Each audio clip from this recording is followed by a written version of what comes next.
Faut que je me le note quand même. Hop.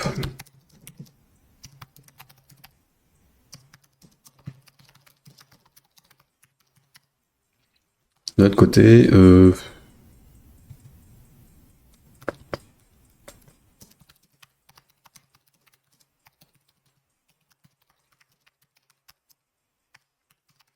j'utilise des opérations intrinsèques plutôt qu'autre chose, si je peux le faire. Donc, ça, il y a des trucs qui n'ont pas besoin d'être synchronisés en fait, pour éviter les conflits, parce que si je suis en train de jouer avec les flèches et le joystick, je peux avoir deux changements de la même zone mémoire en même temps, là, telle quelle. Donc évidemment, ça ne fonctionnera pas. Enfin, ça risque de poser des soucis de violation, sauf que le changement d'une valeur est tellement rapide que ça devrait pas...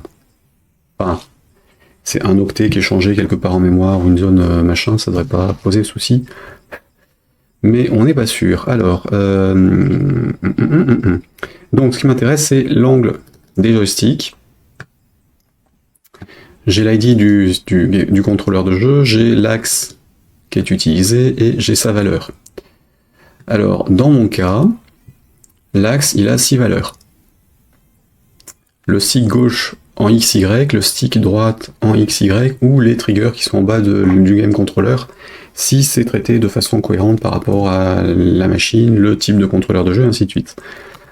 Donc sous Windows, pas garanti à part le XY qui sont normalement toujours le 0 et 1 en termes de nombre d'axes, c'est-à-dire le stick de gauche sur le contrôleur Xbox, sur les Macs c'est pris en charge, sur iOS c'est pris en charge, et sur Android il faudra que je gère, enfin j'ai pas encore géré l'API Game Controller sur Android, donc ce sera pris en charge parce que je le gère comme pour Mac et iOS.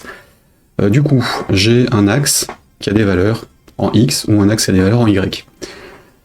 Pour savoir comment je bouge, bah je m'en fous un peu en fait. Hein. Si je suis plus en haut qu'à gauche, je vais pas traiter les diagonales, hein, parce que je ne veux pas pouvoir me déplacer en diagonale. Donc on va tester l'axe, et puis en fonction de l'axe, on fera un mouvement en X ou en Y. Et puis j'annulerai l'autre quand je fais l'un. Donc on verra comment ça se comporte. Alors if axe est égal à t joystick axe.left stick de x ou right stick de x, peu importe, donc in,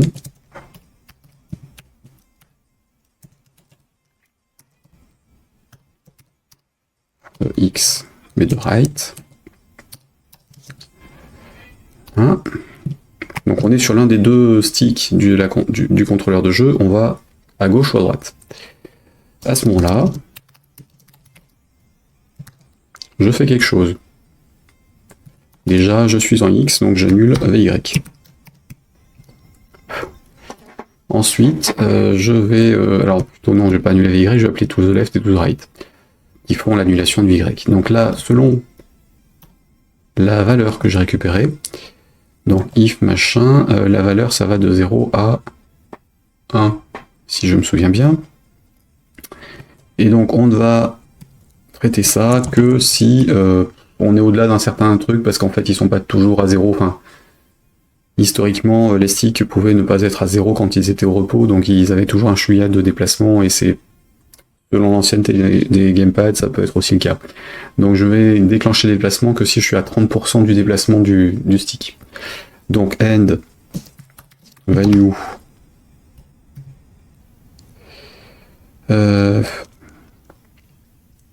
alors on est à -1 ou 1, on va en haut ou en bas, donc on est à 0 au milieu, 1 en bas, -1 en haut, si je me souviens bien, et -1 à gauche, 1 à droite. Donc en valeur absolue de value, sans le signe, je veux être à plus de 0.30. À 30% de la valeur maxi. À ce moment-là, si... je vais plutôt le mettre dans le begin puisque je vais rajouter l'autre derrière. Si ma value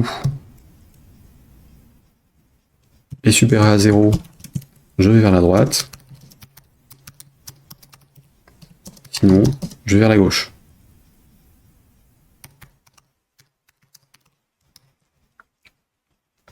Le cas du 0 immobile, évidemment, il n'est pas traité. À aucun moment je suis immobile de toute façon quand je joue à Snake. Ça devrait être bon pour le X. Maintenant pour le Y. Si mon axe est un Y sur le stick de gauche ou un Y sur le stick de droite, que ma valeur est supérieure à 30. Si je suis supérieur à 0, je vais vers le bas. To the bottom, je crois. Oui, to the up. To the top. Voilà. Normalement, ça devrait prendre en charge le déplacement avec les sticks. On va essayer.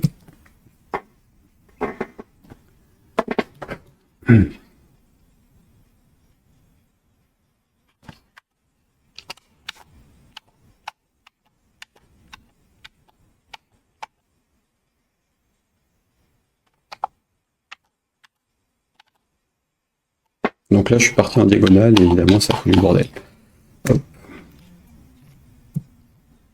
Donc il faut qu'on gère ce côté j'ai déplacé sans qu'il se soit déplacé. Là, je suis monté et reparti à droite en fait.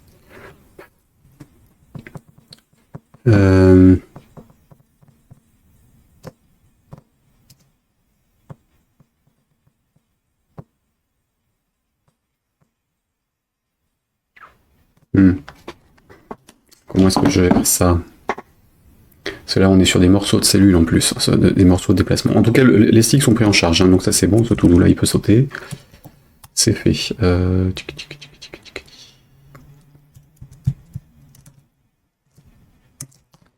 Et donc, to the...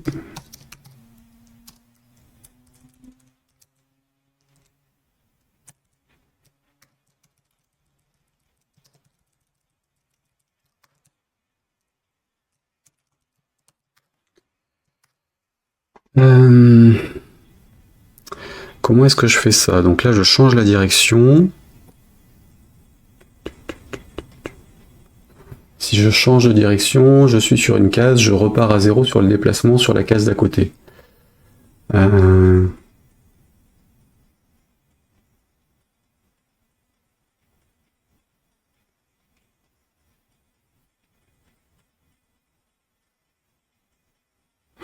En fait, c'est ce truc-là qu'il faut pas que je prenne en charge. C'est pas la valeur, la nouvelle valeur qu'il faut que je traite, c'est la valeur actuellement prise en charge par la boucle. Donc la précédente. Qui devient la valeur en cours si on n'a pas fait de changement. Donc si j'ai fait un changement, tant qu'il n'a pas été traité, je ne dois pas tester cette valeur-là.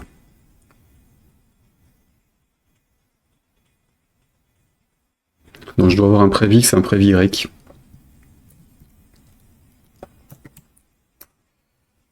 Histoire de tester la valeur en cours ou précédente. Donc là, je suis là-dessus. Prév Vx, prév Vy. Dans l'initialisation du jeu,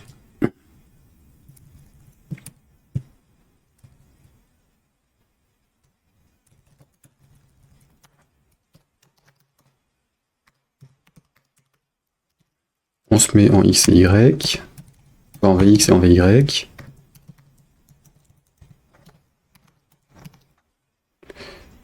Prév Vx, prév Vy. Et donc on est en F, prév Vx, F, prév Vy. Dans les déplacements, c'est ce truc-là qu'on va gérer. Ce serait mieux que new Vx, new Vy en fait. Enfin,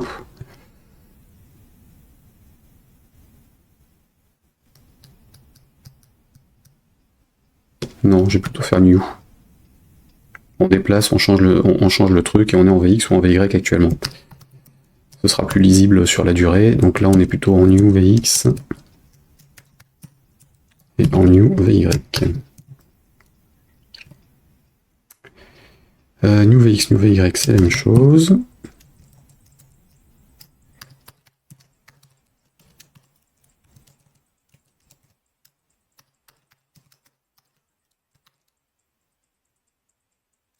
D'ailleurs, je vais plutôt faire cela. Et xy prendre la valeur new.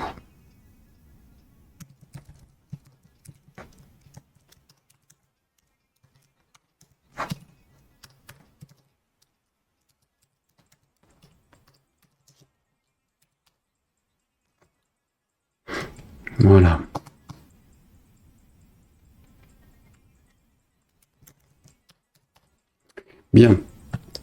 donc j'ai mes nouvelles valeurs au niveau des sets.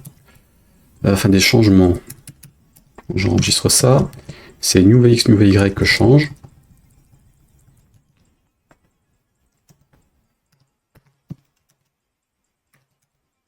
Et qui se déplace.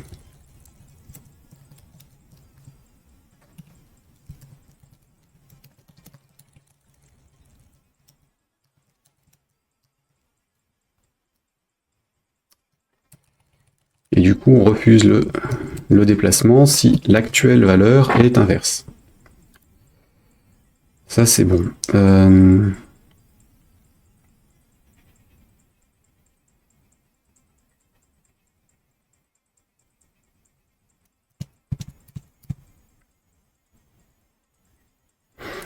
Et ensuite, donc là, je me déplace dans le truc. Si je remonte dans ma boucle,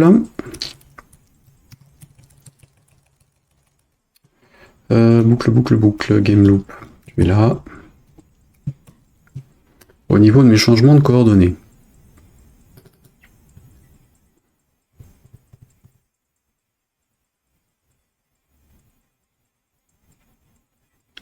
Si je monte, enfin si je change de direction, je vais le faire tout de suite.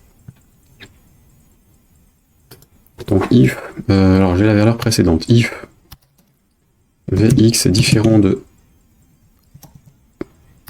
f new Vx, ou Vy est différent de f new Vy, à ce moment-là, je bouge. Sinon, je bouge en fonction de la vitesse actuelle. Dans la direction actuelle.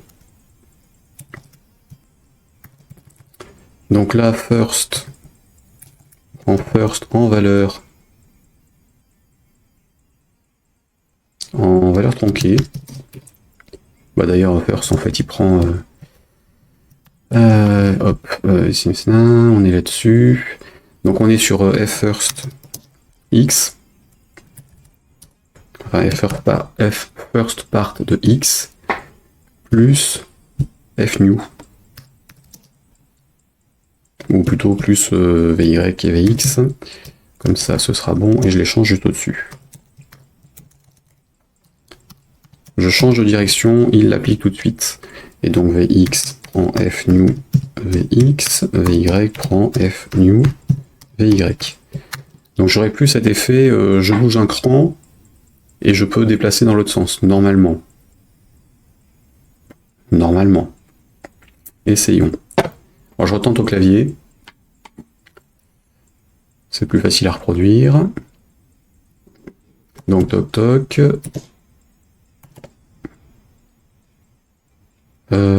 Au droite. Oui, alors non, F9. Toc toc, droite, c'était quoi? Bas gauche. Ouais, là effectivement, j'arrive pas à repartir sur moi-même. Donc ça se gère correctement. Ce sera plus facile pour choper les pastilles, parce qu'effectivement, on sera directement dessus.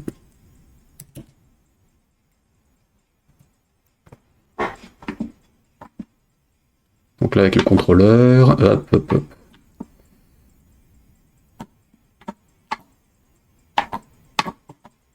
Oui, alors avec le stick, c'est injouable. Hein.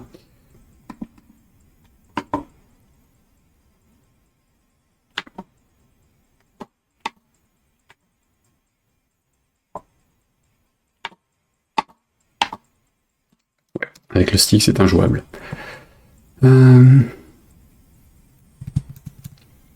Donc au lieu de 30%, je vais augmenter parce que dans les angles, enfin le côté diagonal, full bordel en fait. Le côté diagonal, full bordel. Il faudrait que je puisse tester les deux valeurs à la fois et ça va être ingérable. Donc, hop, stick. Le stick, il est récupéré ici sur les axes.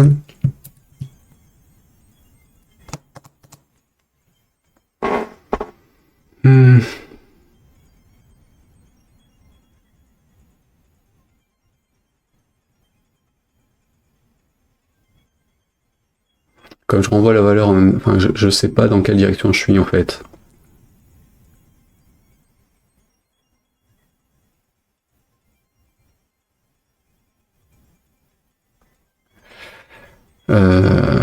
Je sais pas dans quelle direction je suis.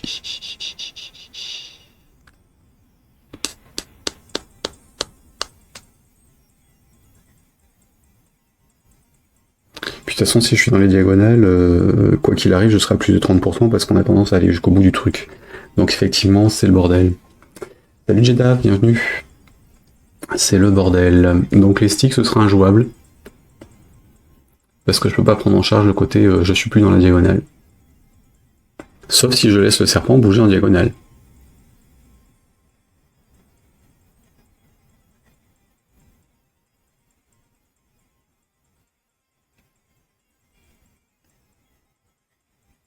Et ça, ce serait pas très compliqué.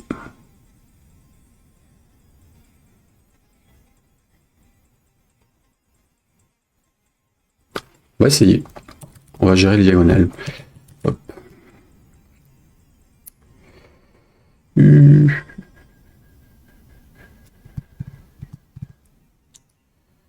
On va gérer des diagonales. Donc je vais copier ça, le mettre en commentaire, et puis CTRL-C, slash.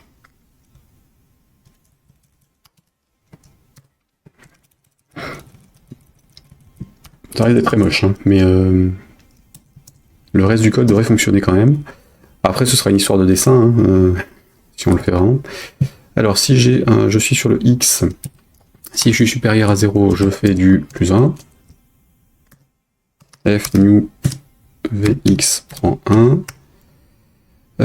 Toc. Sinon, si je suis inférieur à 0, je fais -1.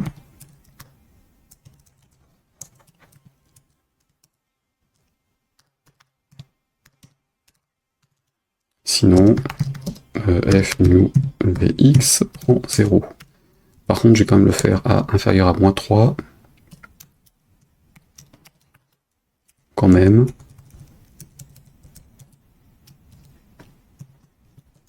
Pour cesser une marge de manœuvre. Ça c'est bon, et donc CTRL-C.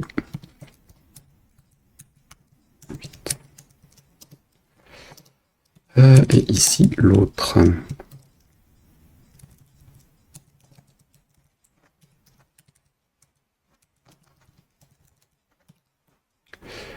Comment tu gères le serpent et sa queue?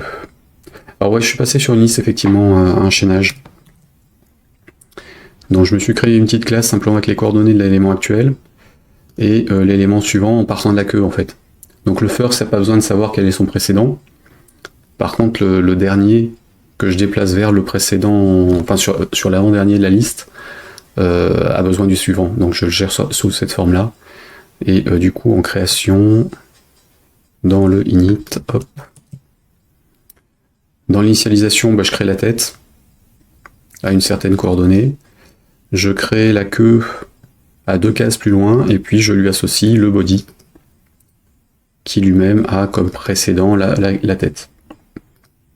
Et du coup, chaque fois que je déplace la queue, je me mets sur le précédent de la queue et j'efface la cellule de la queue précédente. Alors, est-ce que mon déplacement en diagonale fonctionne? Qu'on rigole. Déjà, je vais utiliser le stick du game, enfin le stick, ça. Oula. Ah bah c'est quand même beaucoup plus jouable avec le stick quand on peut faire les diagonales. Hein. Enfin, s'il bouge. Ah, sauf qu'il peut être en 0-0. Du coup, je peux l'arrêter. Et ça, c'est pas bon. Et ça, c'est pas bon du tout.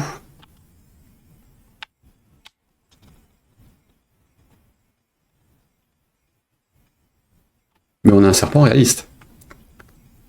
Qui va pouvoir se choper qui peut encore plus facilement sortir de l'écran. Et là, je suis à la vitesse maxi, puisque à chaque fois que je déplace le truc, il refait la case tout de suite. Donc, on va le laisser tel quel.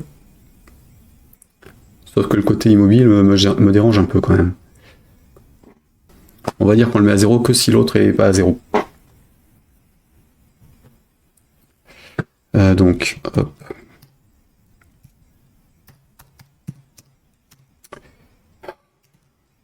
CTRL F, F new, VX, F3. Donc if F new VY est différent de 0, j'autorise le passage à 0 du VX, et dans l'autre sens, si celui-là il est différent de 0, je fais la même chose avec le Y. Est-ce que ça passe? Oui, effectivement, c'est simple. Enfin, après, il faut le savoir, hein, mais oula. Oui, ça passe tellement que j'ai foutu le souk. Là, j'ai pu revenir sur moi-même, en fait.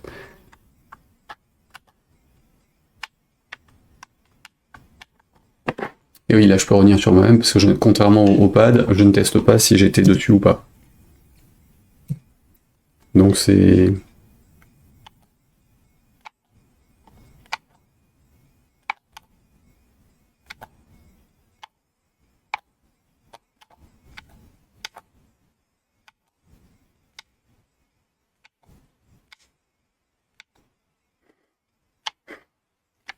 c'est très chelou.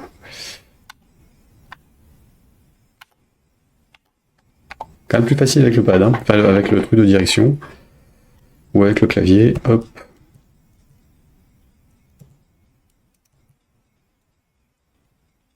Allez, finissons-en. Ah, finissons-en. Bon, est-ce que je laisse la diagonale ou pas? Tout est simple quand on sait. Oui, je confirme. Tout est simple quand on sait. Est-ce que je laisse les diagonales?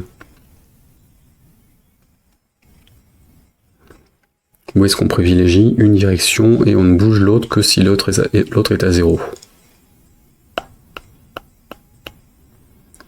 Sauf qu'il faudrait que je sois suffisamment dans un angle pour que ça le fasse. On va plutôt partir à 60 que 30.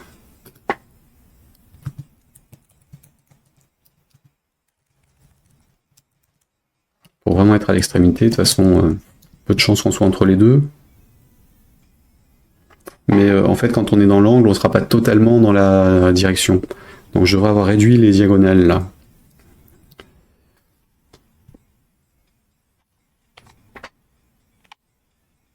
Enfin non, on peut toujours faire des diagonales.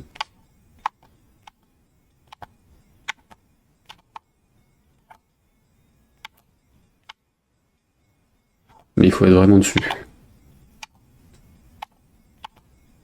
De l'autre côté, est-ce que je ne monterai pas à 90? Essayons à 90.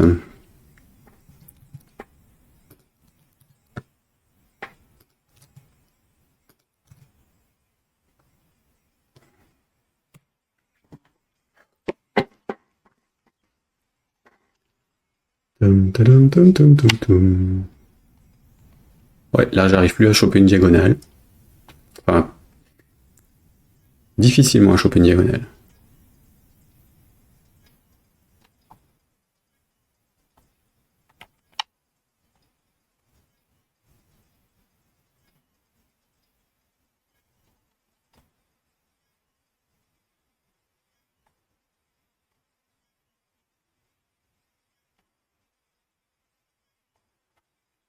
Donc maintenant, pour les interdire complètement, j'ai plus qu'à vérifier que je suis bien sur 0 sur l'autre.